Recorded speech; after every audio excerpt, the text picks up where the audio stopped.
Hello, everyone. This is Rodrigo Correia, and I'm talking from Talking FL. We are here together today to talk about a very, very important topic because we are in a very special moment, a very important moment where we are surrounded by prejudice, violence against LGBTQIA plus people. And for that reason, we invited a very important, a very special person to talk about that. So we invited Cintia Rodrigues. Cintia is a pedagogical coordinator, a teacher trainer, and a Cambridge speaking examiner for 7 idiomas. She holds an MA in Applied Linguistics, a BA in Linguistics, a CELTA, and a CPE. And she is also one of the co-founders of Voices SIG. So without further ado, I will leave you with Cintia Rodrigues. Cintia, thank you very much for accepting our invitation. Welcome to Talking FL. Hello, thank you for inviting me, actually.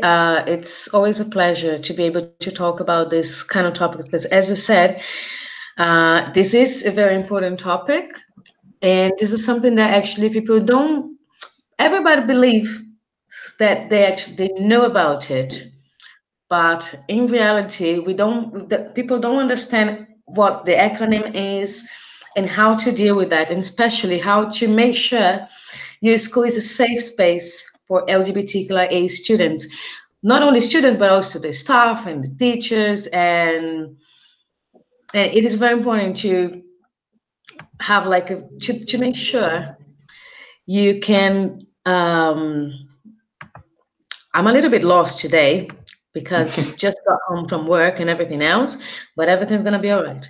But anyway, so just to make sure some of things go well and go right, we need to talk more about this kind of topics because this is a very, very important topic to discuss. So I'm going to start here, just first of all, telling you why that is so important and what are the things we need to talk about. So I will start with some numbers actually, because can you see the screen? Rodrigo, can you see the screen? Yes, we can see the screen. Okay, cool.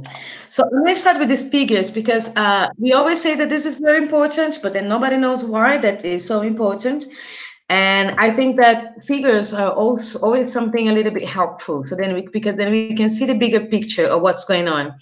So I always like to start talking about census because the first thing about LGBT people is that we don't actually know how many people are there. This is very interesting about being an LGBTQIA person is that it is spread all around the world. We are everywhere. We are all around the world. We are part of every single religion. And this is something you cannot just pretend we are not there because we are, and we are there everywhere. However, they have never actually tried to count and have like a very specific and nice number. They'll say the amount or the correct figures for lesbians, gay people, transgender, and in general. And then in Brazil, in 2010, for the first time, they decided to discover how many homosexual couples were there in Brazil. So they started it and they got from this over 6,000 couples, homosexual couples living in Brazil, which is a lot, but that's not everybody because I'm single, for example. So if I'm single and I have never been a couple and I wasn't a couple in 2010, this means I'm not part of these figures. So if I'm not part of these figures, I can tell you that we don't have any specific numbers for that. Funny thing is that the United States worse than it is in Brazil because they will start their first census trying to count the number of couples they got in the United States in 2020. So we are 10 years ahead of them. And then in Brazil, they say that there's about 20 million LGBTQIA people. There are countries that got less people than the number of LGBT people in Brazil. That's basically the whole city of São Paulo and a little bit more. São Paulo plus Rio de Janeiro, something like that together. Um, in the UK, things are a little bit more advanced, and they do now have some researchers that say that over 40% of young people do not identify as 100% heterosexual. So they are opening their eyes and noticing that that sexuality goes a little bit beyond this one and only choice we've always had.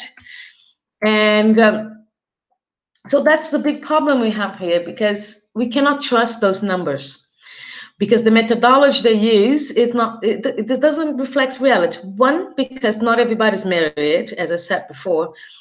Two, you cannot say that, for example, every single person, we look at the census and say that they are homosexuals, because we are afraid of perhaps having problems in our house, at work.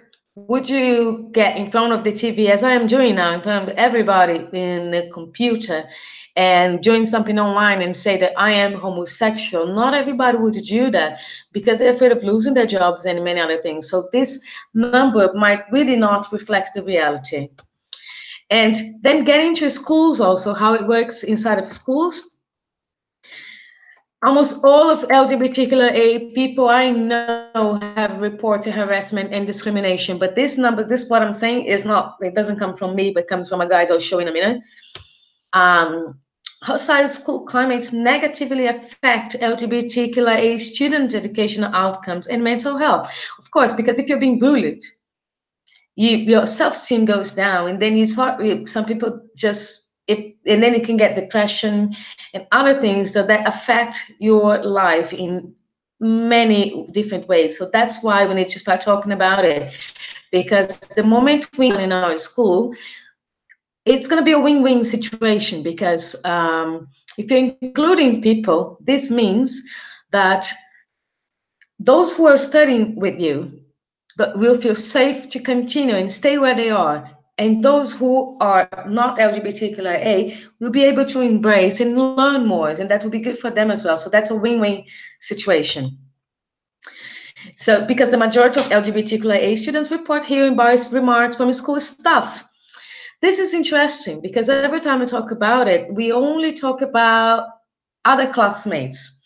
Bullying comes from other classmates, and we never talk about the staff. But the staff is there, and they do say lots of things, and they look at you in different ways. Because, as I said many times, and I'll keep repeating myself, the change doesn't come only within the classroom walls. We have to go beyond the classroom walls and talk to the staff and talk to everyone in the school. That's how we can make actually can turn a place into safe space for everyone. But there is also good news, of course. We can say that it seems slowly improving. We do have more rights. Well, I'm talking about it. Who would believe that I'll be talking about it and clearly not coming out, but saying that I am homosexual myself, if it weren't improving, right? This is something important. But then something that's always important is the acronym. Before we say anything, before we do anything, we need to understand what each of these letters stand for. What does each of these letters stand for? Sorry. So I don't know if you know it, but that's what it means. Lesbian, gay, bisexual, transgender, queer, intersexual, and asexual. Something very important about this connection is that being a lesbian, a gay person, a bisexual person, and a asexual person, we're talking about your sexual orientation, so sexual and affective orientation. But when I'm talking about transgender and queer and intersex, we're talking about gender. And that's what we need to speak about before I unfold the acronym. This is very important, because we have to divide. I couldn't find the one where I changed these pictures, because this picture makes absolute no sense. But it's really important to divide people into two different groups: cis people, trans people. I cannot see you, I cannot hear you, but it is very important to know if you know what is a Uh, cis. If are you a cis person or are you a trans person? You know, so what is it to be a cis person? To be a cis person is to when you were born, you were assigned a gender. You were born as a boy or as a girl, so the female or a male. If you identify yourself with the gender you were assigned at birth, this means you are a cis person. You can be a cis man, a cis woman, or a cis non-binary person. No, it's impossible to be a cis non-binary, but cis man or a cis woman. okay, can Whereas I? when you're talking about the trans, yeah, Sorry, sure. sorry. Just to make sure I understood. So, uh, in my case, for example, when we talk about gender, we don't necessarily talk about my sexuality. I simply say that because I am a man and I identify myself with this gender, I am a cis person. I am a cis man. Yes, Okay, exactly. all right. Exactly. So you identify yourself with the gender you assign, you're a cis person. If you do not identify, then you're a transgender person. So when you're talking about gender, we have to consider this. We're talking about this kind of thing. We have to consider these four things, and I'm going to try to explain it, telling a story beforehand, because I think that every time we tell stories, um, things make a little bit more sense. And I remember one day when I was in England, I walked into a pub, and I like to tell this story, especially because I was in England, and usually people believe that every Brazil is the worst place to be, and all of the other places are very open, and everybody understands about everything. So that's why I love this story. Um, so I was in England, and I walked into a pub, and I asked for a pint of beer. I was sitting there on my own, and I could notice that they were talking about me. There were like two men and two women. They were talking about me. Two of them would say that they were like saying, "No, that's a man," and the other one, "No, I'm sure it's a woman. No, it's a man." And I could see that they were really getting to this very hot discussion to try to figure out whether it was a man or a woman. And then I remember just looking at them and saying, "Hi, I'm a woman," because there was like I could hear everything they were saying, so I decided just to get in and say that, tell them that I was a woman, because at that time I had no idea what the queer gender was. I'll talk about it in a moment, and I would identify myself as a woman. So I was born as a woman, a cis woman, and there. But the thing is, when they saw me, and that would be my gender identity, means I identify myself as a woman, and that's how I feel myself. So I am a cis woman, that's my identity. However, when people look at me, they don't always see the same thing. Because I asked them, I decided to actually ask them why they felt that way. What confused them? Because I was not wearing male clothes, because I don't usually wear male clothes. And I was like, well, what is that? Why would that have? Why would that be? And I asked them. Just a second. Do you mind Uh-huh. just stop sharing the screen for a while? People are asking to see you while you tell the story. Okay, cool. Let's discover how. No, I'm sorry, no. Você está acompanhando. Yeah, I think I'm here now. No, Yes, yes, I am. you are. Okay. So, okay, cool. I actually prefer when people see my face. But anyways, so the thing is, so I was there, and then I asked them why they thought why they were confused about that. So, I don't actually wear male clothes, as I said before. And the guy looks at me and they said, it was not just because of your clothes. Your clothes are not like the female type of clothes, but still, that's because of the way you walked into the pub and the way you ordered your pint.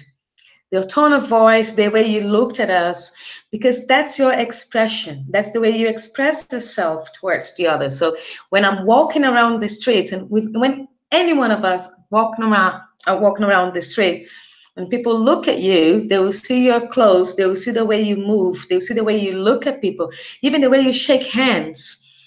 And they will expect something. They do expect something from a woman, and they expect something from a man. And that's why I confuse people, because I don't feel any of the expectations somehow, because of the way I talk to people in general. So that's what we mean when we're talking about gender expression more specifically. And then the other word that was there is sexual orientation, which nowadays people also call it as affective orientation, because you might have affective relationship towards other people, but they're not exactly sexual, as we'll see later on when we're talking about the asexual. To the sharing screen thing, because I'll have to show now the acronym. So if you want me at any time to get back to it as soon as I'm able to do that, just I'll let you know. Not sharing screen. Okay, so let's start with them. First word, oh, by the way, I did not divide in the correct sentence because I'm going to start first with the sexual and affective orientation, okay? All right. So first word is lesbian. That's how I identify myself as a lesbian, because lesbians are women who are attracted to other women as well. As you can see, there are some words here: lesbian, butch, lipstick, lese, sapatão, dyke, fancha, caminhão. These are words that we use they're both in Portuguese and in English, that we use to identify ourselves. Butch are usually more masculine women, as Ellen DeGeneres here. And caminhão, the same thing, but in Portuguese, and so on. But one very important thing about these words is that you should never use them unless you're very close to the person. You know, if you're not close, if you're not friends with the person, you're not comfortable enough to do that, don't do it. Because usually when people who do not know us use those words toward us, they do it in an offensive way. However, mind you, it's very important to know that we should talk to ourselves all the time. I call my friends caminhão, I call my friends sapatão, dyke, all the time, basically. Okay, so this is important to mention. Second letter, the G, gay guys. Again, I have, gay, you know that gay are men who are attracted to other men. Funny thing, what I find it really interesting, that sometimes people use gay as something really general, but it's not. A gay man is there as opposed to a straight man. Straight man, gay man. Every time I talk about gay people, I'm talking about men. Women are lesbians. It is very important to separate those kind of things, because we are not part of the same group somehow, you know? And these are just some of the words we use to talk about them. Some of the ones I like to explain is bear. This one here, bear. These are this is a very common type of gay guy. They usually go to parties together. They have the bear parties. They're usually a little bit fat. They have beard, and they love pop things in general. Like while the pock are very effeminated men. So these are the ones that actually suffer more bullying than all of the others. In English, they are the faggot in general. And so gay men, as you already know, nothing much to talk about. Next one is the bisexual or pansexual. Why am I showing both words? Because, well, in the past, they would consider only bisexual. Bisexual are people who are attracted to both men and women, right? And nowadays, we do have pansexual. I don't like to put them as one. Some people say that now we should call everyone as pansexual or everyone as bisexual, and that will be the same. But the word bi already gives you two things. Bi means you're attracted to only two things, while pansexual means you're attracted to anyone regardless of their gender in general. So you might be attracted to a trans man, a trans woman, a cis man, a cis woman, or a sexual person. Whatever the person is, you'll be attracted to.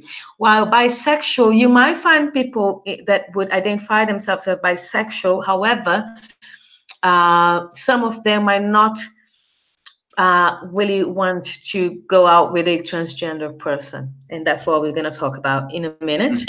And I'm going to skip it for a second, and I'll go straight to the asexual first. Then I'll go back. Asexual people, something very important about asexual people, first of all, is that they do get into relationships. Okay. The other day I heard, oh, this person can't be asexual. She's married. Well, and so is this woman. She's married as well. Most of them are married, or they are in love relationships, and there are many different levels of asexuality.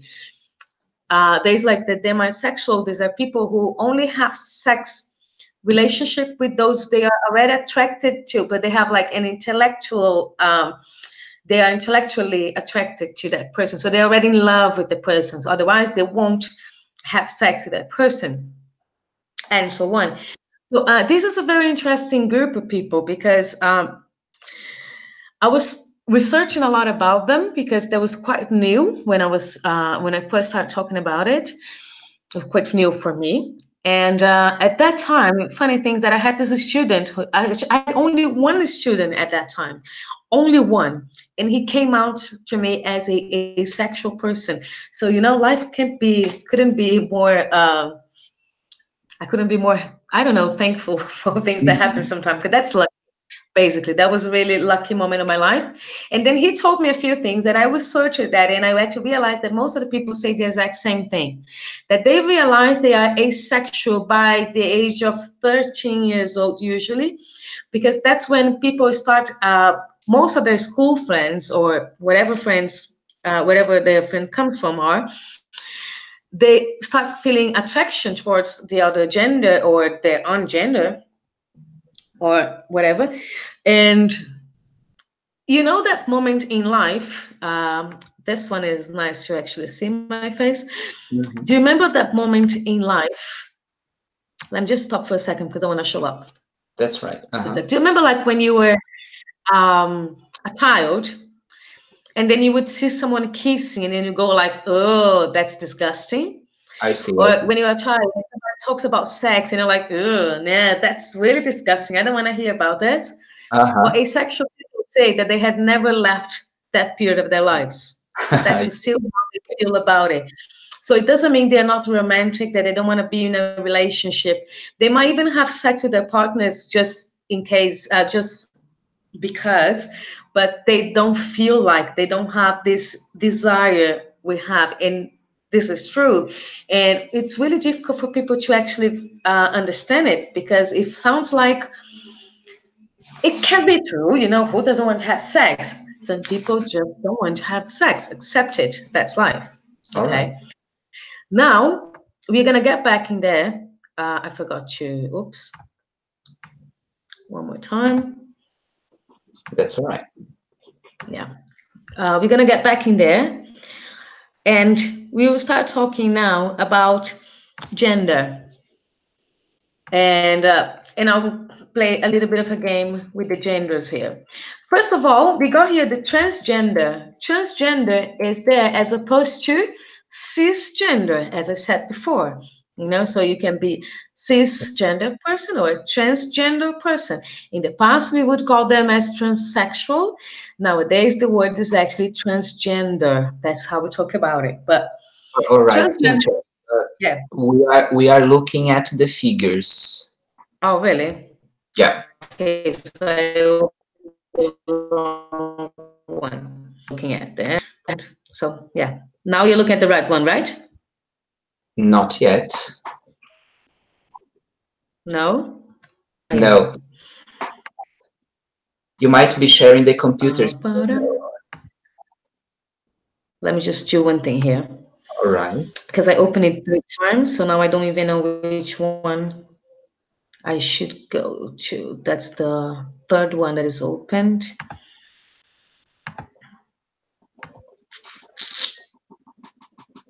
I guess that's correct now, is it? Yes, now it's correct. Yes. Okay. So then transgender are there as opposed to cisgender, as I said before. And here is me in the past. That's what we call a transgender man, while Roberta Close would be a transgender woman, transgender man, transgender woman. However, it's really important to note that transgender people are also what we call the queer gender or the non-binary people. Non-binary people are inside of the transgender, but I'll talk about them in a minute to explain it a little bit further. Something very important about transgender people is that, first of all, they can be heterosexual. Because if I am, let's pretend, a transgender woman and I am attracted to men, I will be heterosexual. But if I am a transgender woman who is actually attracted to other women, this means I am a lesbian. If I am a transgender man attracted to other women, I am now heterosexual. If I am a transgender man who is attracted to other men, I'm a gay transgender man. That's very important. Another very important thing is that transgender people are not drag queens. Transgender people are not exactly travestied. And transgender people do not necessarily need to undergo this gender reassignment. Some of them do not undergo any sort of surgery.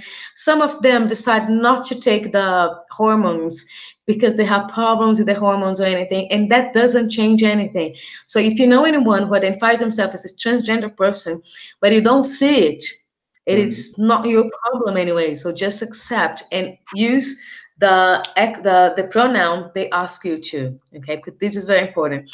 The next one is the queer gender. Queer gender are those people. I identify myself as queer, and there are a few other words here. This is the one I've been talking all the time. The non-binary people. These are the people that do not identify. That do not identify that identify neither as a man nor as a woman. So remember when I was talking about my gender expression that they get people confused because they never know how they should talk to me. I kind of get them confused.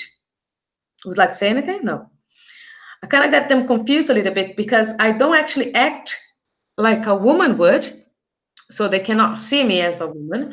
But I don't actually act like a man as well because I don't even want to be a man. So I'm in between. I come and go.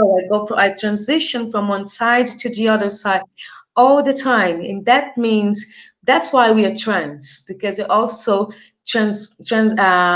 coming from one place to the other all the time. So these are the queer people, they're androgynous, and many other people. So usually they mix clothes like half male, half female, and you never know. This person could be seen as a man or as a woman at any time, but that this person was born in a female body, but now is seen as a non-binary person because we can identify as.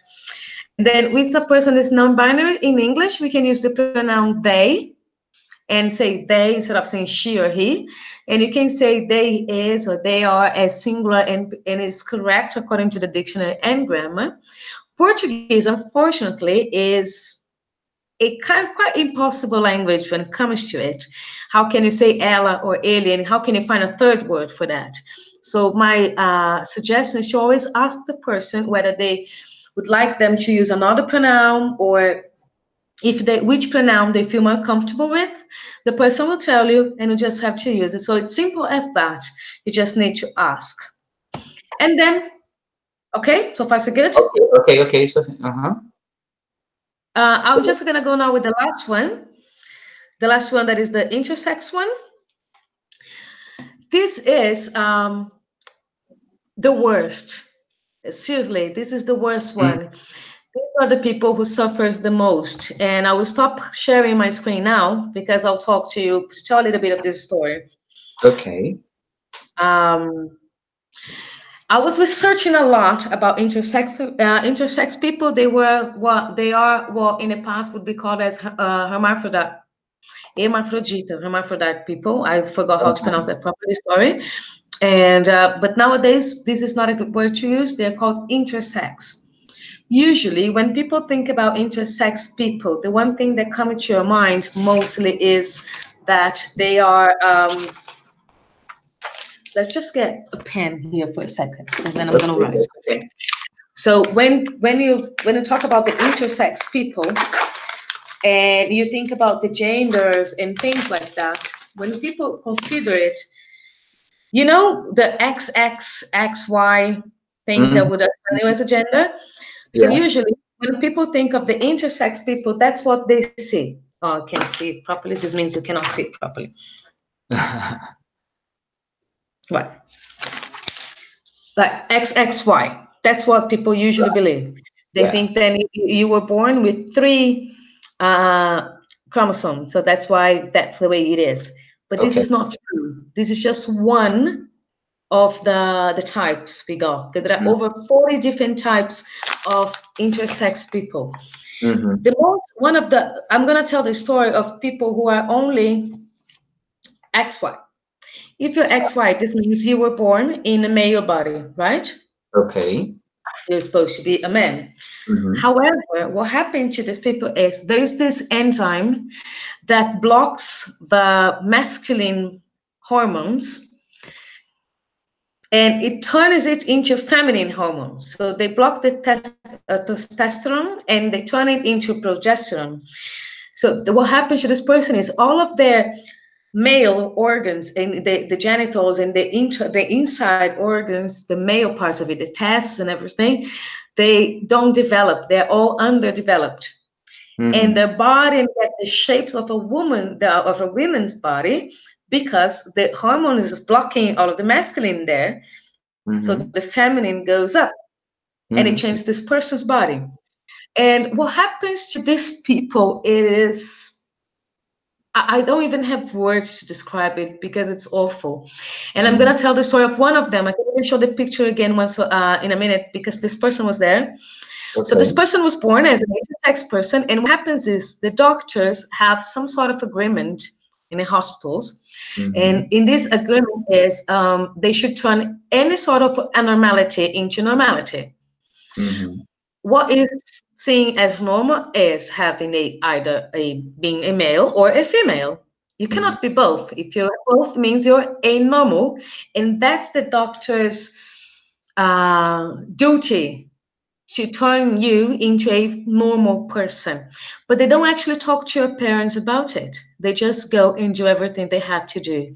And this is awful because what they do is, first thing they do, they call your parents and they tell your parents that your uterus is underdeveloped and that might turn into a cancer in the future. So the best idea is to take your uterus out. So to just undergo surgery and remove your uterus or your womb. But just remember what I said before. If this person was in XY, does this person have an uterus and womb? No. They actually remove their tests. So all of the male genitals they're inside, they remove it. But they Oh my. told the parents another story. And parents believe they are saving their child from having cancer, whereas actually they are actually doing something completely different. They are taking all of their tests away. After that, that happens usually before the child's 1 year old.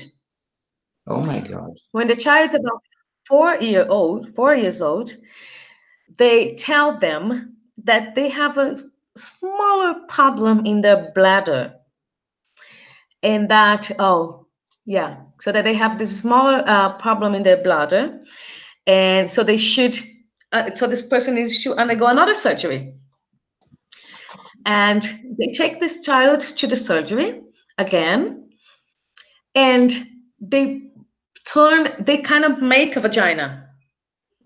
Oh. But nobody knows it's happening. So what they do is they make they kind of not they kind of they make it they make a whole vagina for the person. So that in the case like when you're older, when you get married, you have a better life and everything else. So they make it in a plastic surgery. They make a vagina and they do everything to make sure that person will be a woman because that's how their body look like. by the age of 11, that this person undergoes at least, oh, there's another one, another surgery. Then comes the clitoris. Or the clitoris goes at 4, and this one goes at 11. They say because the clitoris, not exactly a clitoris, is a small, it's underdeveloped penis. So it's a little bit small, but it's bigger than a clitoris would be. So they actually look at the doctor. The doctor call the parents and say, you know, her clitoris is a little bit too long. Maybe we should cut it a little bit to make it a little bit smaller. And they convince everyone that that's necessary for the child. But they don't actually just cut a little bit of it. They usually remove it all. So this means the person is not even able to have pleasure properly.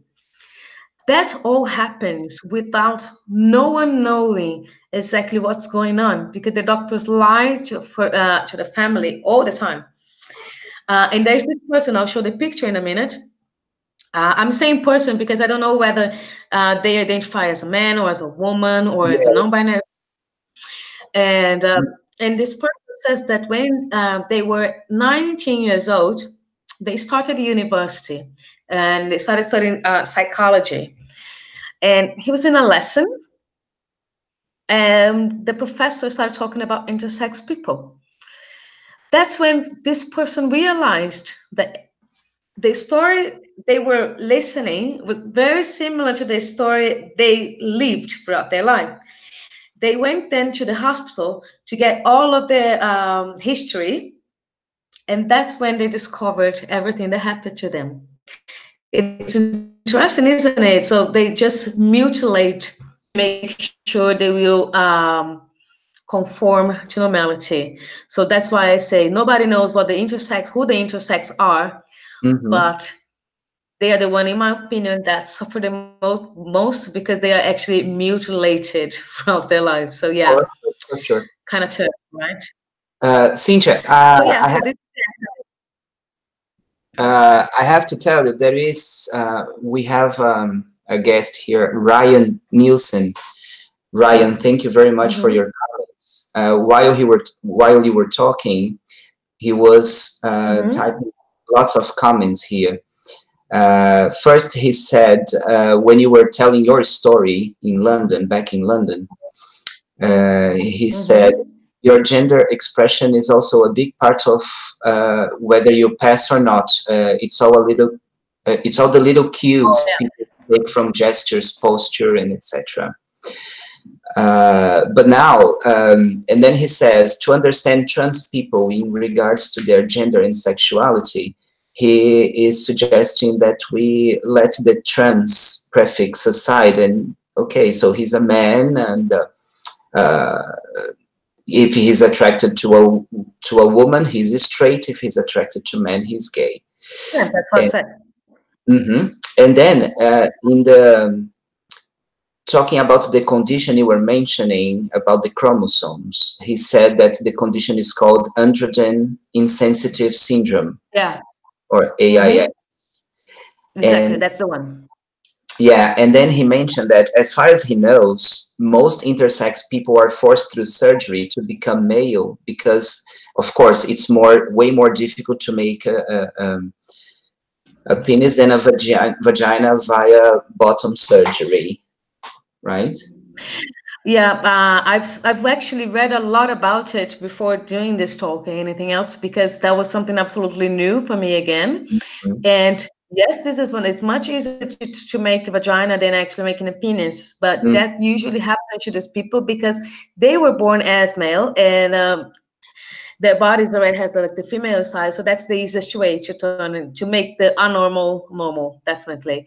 So this is why that usually turn into girls, and most of them are women.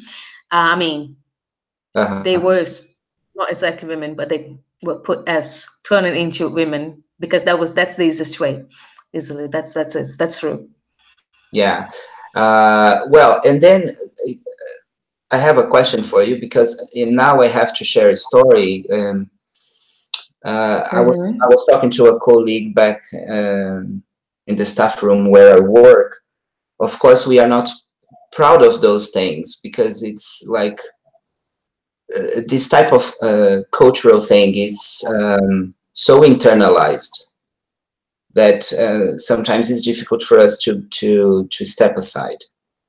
And I was like helping the school at the reception, or the reception, oh, sorry, the library, and there was a kid that was supposed to take a substitution test. So, and then when I called this kid and I asked the name, when the kid said that his name was a male name, I got those 3 seconds, of surprise, because all the looks of the boy, the hair, the way he acts, the gestures, and etc.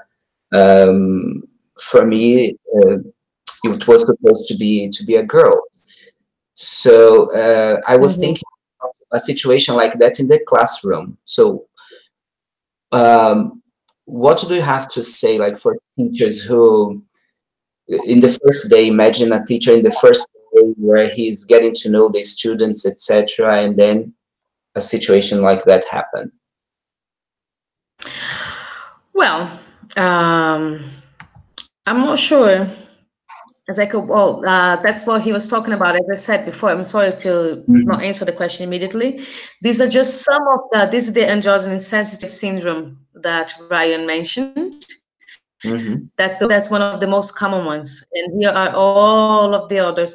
So yeah, lots of ways you can be a transgender person. But anyways, getting to what you asked. Usually, what I say is that there are a few things before anything. If you want to turn your school into a safe space, all of this information I'm saying I got from this safe space kit. I'm sharing the screen now, aren't I? No, not yet. Not yet. So I'm going to get back to sharing screen because I thought it was.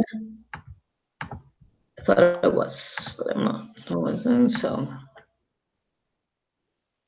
that's the one. Yeah. Can you read the safe space kit now here? No, yeah, yes. Yeah. So all of the information I'm telling now I got from this Safe Space Kit, a guide to being an ally to LGBT students. In a moment, there'll be a QR code here. You can just get it if you want, and then you can open the whole guide. But it's a very good thing. So the first thing, two things you need to do when you're in the school. One of them is to make sure you know how to react when the student comes out as a LGBT person. The other one is how to deal with bullying and other things inside of the school. So there are a few do's and don'ts for that. So the first thing is when a student comes out to you, what should you do? So first of all, you should be glad, because if the student came out to you, this means they shouldn't trust you somehow.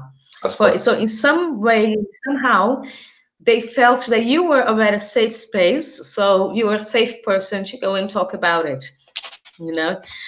So the first do is to become visible. If you want students to feel safe around you, you have to show. So you can wear a pin, an LGBT pin sometimes. You can mention some things in the classroom, mention some types of music, and mention things that will get those who are LGBT to notice that you know what they are, you know a little bit of their lives, and you're open for that, and for this. So I don't know word that people are so conservative that it feels like we are going to. Oh, here's like the safe space that comes from this place. Second one is always listen to what the person has to say. I think that goes for everything you do in your life. Every time someone comes to you to tell you anything, your first thing is you have to listen to what they're saying. You cannot just go and start interrupting people. We have, it's really difficult for us actually to stop listening, to actually open our ears and listen, and do not interrupt the person and start giving advice, because sometimes we don't need advice, and we need to learn how to only listen to people in the first place. And you have to assure and respect confidentiality, because sometimes the person is telling that only to you. So don't go to the teacher's room and say, I just discovered that. I Or I see. shouldn't just told me that. Sorry? No, of course, I'm just agreeing. So you okay, cool. So you have to make sure if the person asks you for confidentiality, do so. They trust you, so make sure you deserve that trust. Ask for the question. Try to understand more things about it. So ask them questions like, so how do you feel about it? Do you have any problems? Or how did you discover? Why do ask questions to try and understand more. So instead of giving your ideas, ask questions and listen a little bit more. Validate their gender and identity, their expression. Validate. If you want to be a safe space for people, you need to look at us and and validate and say what we are. If I'm telling you that I'm a non-binary person, you cannot look at me and say, but your name is Cintia, so this means you're a woman and you should accept it. No, I don't. No, so just validate it. Try and understand it. It is important to understand what those things are. So if you don't know what a non-binary person is, you can ask more questions, and you ask more questions, and you will understand what I'm talking about. That's how it goes. Always seek out knowledge. This is very important because we don't know everything. And we shouldn't believe that we should know everything because it's impossible. So just go and research, do some research in case it's necessary, and be prepared to give a referral. This is absolutely important because, again, we are teachers, we are not psychologists. So they need to go. If you feel that the person needs to talk to a professional, you should tell them or give them a referral or anything to make sure they'll talk to a professional and not to only or anyone that actually doesn't know. So if you don't know what that is, just don't try to be the perfect person, not to know things. It's pretty much I see. okay. I understand. And I have a very good question. Fabiana is also from Talking FL. And she's asking if there is any ELT materials like stories or anything like that, which could be used to raise awareness about LGBTQIA with young teens, for example. Oh, I would love to say yes. But, well, first of all, I'm not going to say no as well because I'm not sure. I know, for example, if you work for, there's this, I spoke a little bit about it yesterday as well. When you talk about English to Transform, which is an English course designed for homosexual, LGBT people in general, especially trans people. That's why it's Transform. That is delivered inside of Casa That is it's a place that actually gives shelter to LGBT people who were expelled from their house and everything. Their material is very inclusive and includes lots of things. But the truth is that there isn't anything such a thing for one big reason. We just can't. It won't sell. And it won't sell. There are some course books in which it is just homosexuality is a word. It is one of the words that can never ever show up in a course book, because if you do put these words there, you won't sell it. Because some schools are some school owners are very conservative as well. Some parents are very conservative because of their religions and anything. And they do think seriously that we are a threat somehow. So knowing about us will be something. I don't know. I think that they believe that once I talk about being a lesbian, everybody in the world, everybody in the room will become a lesbian as well. Some sort of magic. I see. I think that's how I feel it. So this is kind of so no. That's why I've been preparing many things, talk to many people about it, because unfortunately, this is not the. Yeah. But this is this case to where you mentioning. Can you? I couldn't hear you well because it's kind of. I think, but. Sorry. Can you say it again? I need you to say it again because I couldn't hear anything you said. No, okay. I will. No, that's okay. I was thinking about the kit, if you could make the kit available or if we could share or anything. If I could make what available? Oh, the kits? The kit, This. yeah. Yeah, sure. You can even get the slides or anything. And the kit you can download from the internet because that's not mine, Uh-huh. actually. Uh-huh. I'm using it. That's the, it is here.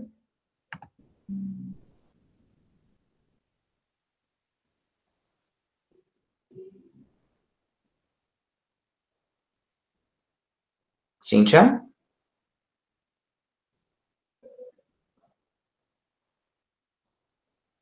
Cintia, are you there? I think I lost you for a second. I'm here. Can you hear me? Yeah, but I didn't hear the last thing you said. Okay. So I was showing this. This is the Nielson.org. That's where you can get the safe folder and you download it and you have it all. Okay, thank you very much. But anyways, you can also have my slides, it's fine. So then I'll go into the don'ts, which is very important. So the first thing, to never make assumptions. Again, this is something, I'm giving you an advice for LGBTQIA people, but this advice goes for anyone. You should never make assumptions. We need to try and understand people better before making assumptions. You should always remember that the shouldn't hasn't changed. This is very interesting because we do have different eyes for different people. And the Cintia before coming out, Cintia after coming out is exactly the same Cintia. There's only one difference between the Cintia before coming out and the Cintia after coming. I'm much more vain now because now as I know myself and I know the things I identify myself with, I dress much better. I feel more beautiful in many different ways. Cintia from the past perhaps would be a little bit confused in some ways. But besides that, I'm still the same person, same annoying person ever, you know? Some things you should never say. Never say, I knew it. This is really, really interesting. So, I've been questioning before we come out. That goes for basically every single LGBT person I know. Of course, it's not everybody because people are different. Before we actually go out and we come out seriously and start telling everyone I am homosexual, I am an LGBT person, we go through this questioning moment of our life that we don't know. We're trying to understand our feelings and what we are attracted to and how to deal with that. And so it is just unnecessary to look at a person and says, I knew it. It makes no sense. Yes, of The course. second thing, And I'm how sorry? come, no, yeah, Joe, sorry, because I was just thinking, how come a person knows if it took you like a long time, a whole process to understand that? So how come we know? That's gender expression one more time, that's because of the way you express yourself, and then they identify you like it could be that way, but it's not always the case.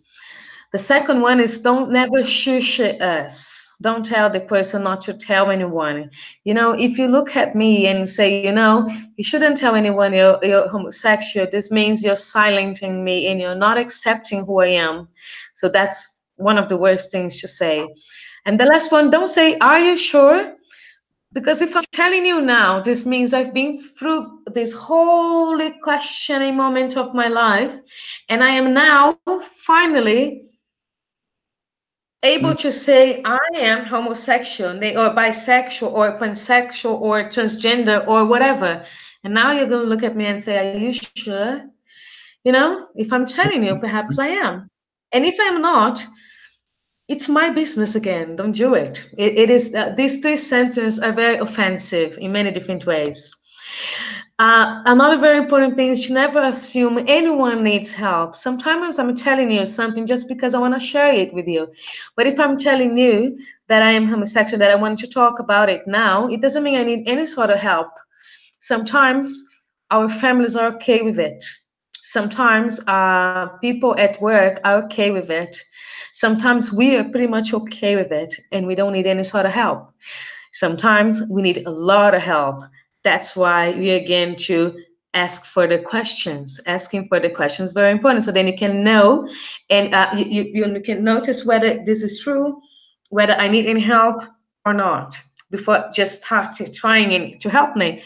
Because being homosexual does not mean being ill. So I don't necessarily need help. Mhm. Make unrealistic promises means, most of my friends, really, most of my friends have problems with their families. Mhm. I am a very lucky person because I do not have any problems with my family or at work. Actually, I'm very lucky because of it. This is a huge privilege I have. But most Mhm. of my friends do not talk to their families. They I. don't talk to their families because their families do not accept them, or their father, or their mother, or both of them, or the relatives in general. So Mhm. you cannot just look at this child, perhaps the teenager that comes to you and say, my family doesn't accept me, and tell them that everything is going to be okay, Mhm. because you can't say that everything is going to be okay because you will never know. So Of you course. don't make promises you can't you will never be sure of it. So don't make realistic promises. So this is number one part. Mhm. Were you Uh, going to say something? I have another question. Ryan is asking if you think teachers should be more careful about dealing with LGBT issues now as opposed to before the elections. I cannot answer this question, to be really honest with you, because first of all, the president is still not Bolsonaro. Mm-hmm. Um, and I don't know what's going to happen. Then we're talking about future. I wish that's not going to be necessary. But the truth is, talking about LGBT people in the classroom is a problem nowadays already. So Mm-hmm. those who believe that it's going to get worse, I'm not sure whether that's getting worse or just sticking to where we are now. My problem with this Bolsonaro ideas is not that I think that he's going to make the world a homophobic place. My problem is that Brazil is already a homophobic place. It's a Mm-hmm. place that my mom is still afraid that I go out. If when I'm dating someone, she's really afraid I'm holding hands with my girlfriend on the streets because someone might beat me up on the streets. Yeah. A teacher might not be hired sometimes because he or she or they are homosexual. You might lose job opportunities already because of it. So I know many teachers who lost groups in schools, especially in regular schools, because they told their students they were homosexual themselves. So this already happens. The truth is, it is a problem already. What we want is to stop being a problem.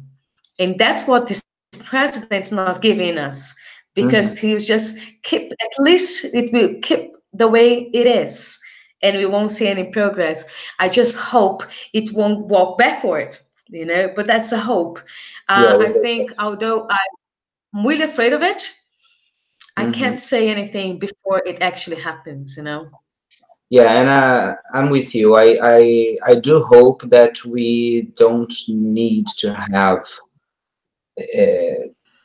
or to do anything different to what we are doing now because of uh, um, because of Bolsonaro as a president. So I think that, or at least I hope for a better moment, a better time. I know it's difficult, but I hope we have a better moment, a better time in the classroom, especially in the classroom. Um, Because the truth is, homophobia has always been there since mhm, always, and the only difference now is that because of this hatred speech of mhm, this candidate, or mhm, this now president, what happened is that more people feel free to openly say it. And a mhm, few years ago, it's been a few years in which that was when it was not a choice. You couldn't do it. That's the truth. People wouldn't accept if you just openly say you're homophobic. And what's changing is now people openly say it, but it's not Yeah. everybody.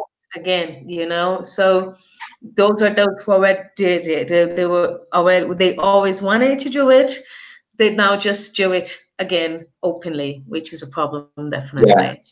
Ryan is saying that he totally agrees with you. And I agree with him when he says that the problem is not exactly him, but who supports him.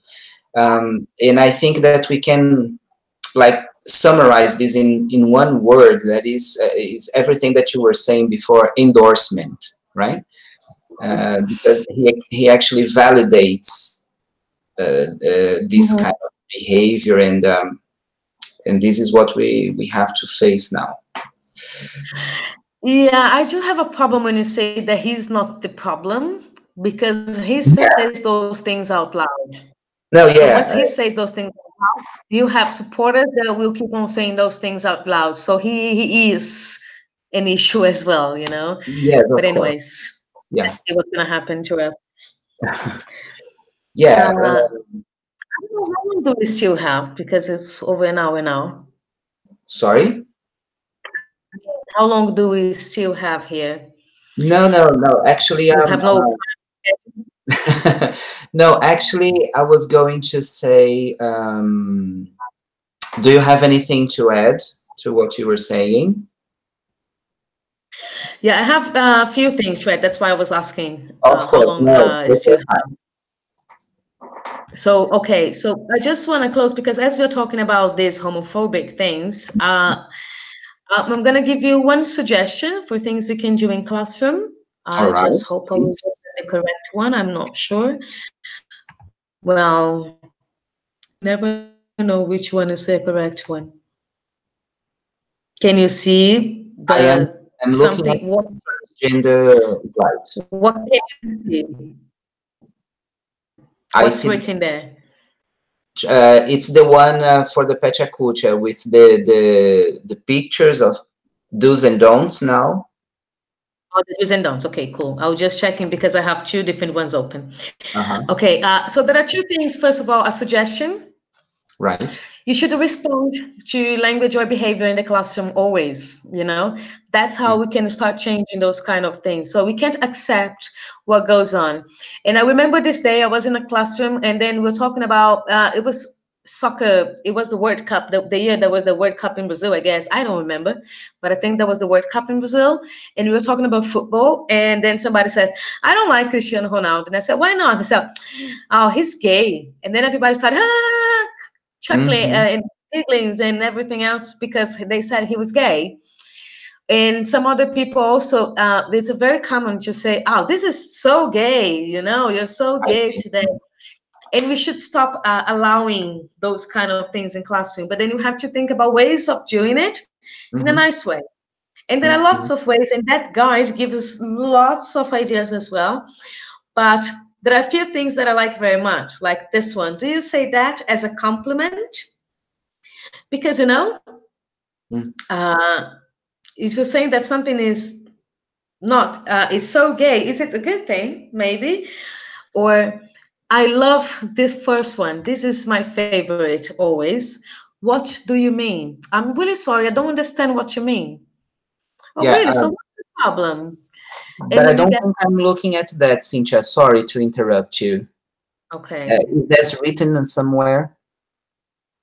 Yes, it is. At least it should be. Let me just do one thing because I was doing that the other way. Ah, crap. Woo. That's okay.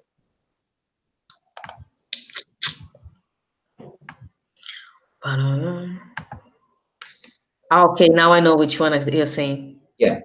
Well, So I have to. I think I You're remember. saying that you're looking at the T.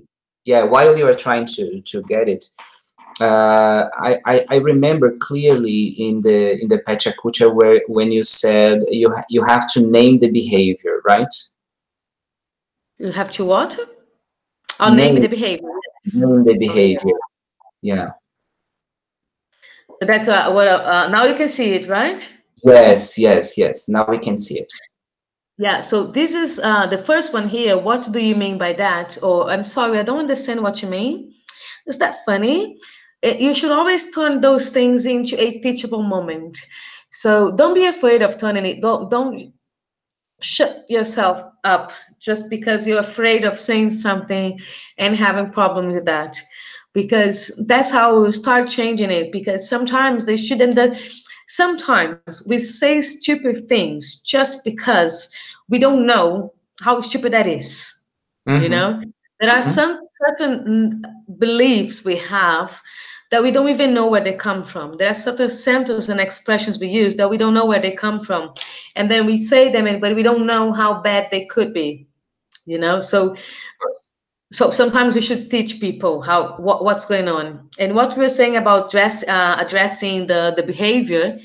That's that's the bullying part of it, because one of the problems with the bullying is that most of the time this is, I guess, one of the awfulest, I don't know if I can say awfulest, but I would like saying it, things people say when you say that, oh, it happens a lot to homosexual and people of color. When we suffer bullying, people usually say, oh, don't get upset. You're much better than that, you know? Mm-hmm. I'm sure he didn't mean that. It's just, he was just being silly when he was doing that. And this is not good because the person was not being silly. They were saying what they wanted to say. They were being evil just because they know they can be evil towards us and nothing's going to happen to them. So that's why I always say that you should address the name calling. You have to address it immediately, and you need to name the behavior. You have to say that's racism, that's homophobia. You can't behave that way, and you Mm-hmm. need to explain why. You need to use it as a teachable moment and explain why that is a problem. Not just go there and say no. And explain it. Some people don't actually understand, and give support to the student instead of telling him or her or them Mm-hmm. that it's not that such a big problem, because it is a big deal. You Yes. have no idea how many times that happens to us, so it is a big deal. And the one last thing is to check the school policies to make sure you have appropriate consequences for this Mm-hmm. type of behavior. Right. And the last thing I would like to say is that we need to go beyond the classroom. We really need to go beyond the classroom. And this one here, I'm gonna even make it bigger than everything else. So you're supposed to not be here when I'm doing that. Come on, Phil. That's the good thing about. You need to involve the staff in the school, anywhere you are. We have to stop believing that we need to work with the children and the teenagers only. We have to work with everyone that works with us. And Mm-hmm. this is important because those kids, where do you think those kids learn those things from? You know, Yes. Uh-huh. where do they come with all that prejudice? They bring those things from their houses. Mm-hmm. They bring those things from their friends, from the streets, from the places they live. They weren't born homophobic. They Of became course. homophobic. And so how can you change everything if you don't start working with the staff? Some of the teachers come from the same background of those kids. Some of the staff have no idea how bad the situation is because they're not aware of it. So Mm-hmm. you need to start changing it. And I remember in Bastisto International Conference, Akemi, I'm not going to say her last name because I always say it wrong, but she knows what I'm talking about. She delivered a talk to us on social emotional learning, and she was telling some of the stories. Actually, I saw that in our TEFL. She was telling some of the stories some of the things she did in the school she works for. And when they were talking about diversity, they decided to create a quiz. Huh. But the first people who answered the quiz were not the students, but the staff. But by the staff, I'm talking about the front desk, the Mm-hmm. cleaning people, people from the canteen, the sailors, the sales people working there. the school owners, the directors, the coordinators, the teachers. That's what we need to do. We need to make sure everybody in the school knows and are in the exact same page. Otherwise, we can't move forward. We cannot teach a child something without teaching everyone else. So involving the staff is, I guess, one of the most relevant things we should keep in mind. Yeah, to make sure that the whole environment is how can I say, safe, protective, and understanding, comprehensive, embracing. Yes, yes, yeah. So of course, it couldn't be better. Well, Cintia, I cannot say how thankful we are for having you here. Since I saw the Pachacucha on Belt on the Road, I knew that we needed to do that. And I'm really, really glad that you have accepted. I was with you yesterday, and I had a wonderful morning there on the Voices conference. It was a pity that I couldn't be there the whole day, but now, after talking to you, after showing your views to our audience, I am now even more confident that we did the right thing inviting you to come here. So thank you very much for coming and talking to us. Yeah, actually, I am the one who's supposed to thank you, because it is really good to have more people inviting me to talk about this kind of things, because this is not a very easy issue to address. And the more we talk about it, the better. The more we get people involved in it, the better it will be, not only for us, but for everyone, basically, you know? So I'm open to deliver this talk and talk more about it in any sort of context anyone would like me to, and even in Portuguese, because sometimes we need to reach out some people that couldn't understand English, and I would be willing to change the whole slides and turn everything into Portuguese, so make sure that everyone could benefit from that. This is a very important issue, at least for me and for many people I know. So thank you for opening your space for us, basically. Yeah, you can count on Talking FL always. Every time you have something to say, whether in video or in writing, if you want to write, we are more than you are more than welcome to write something to us. We post. Use our platform as much as you need. Okay, thank you very much. Thank you, Cintia. Bye. Bye-bye.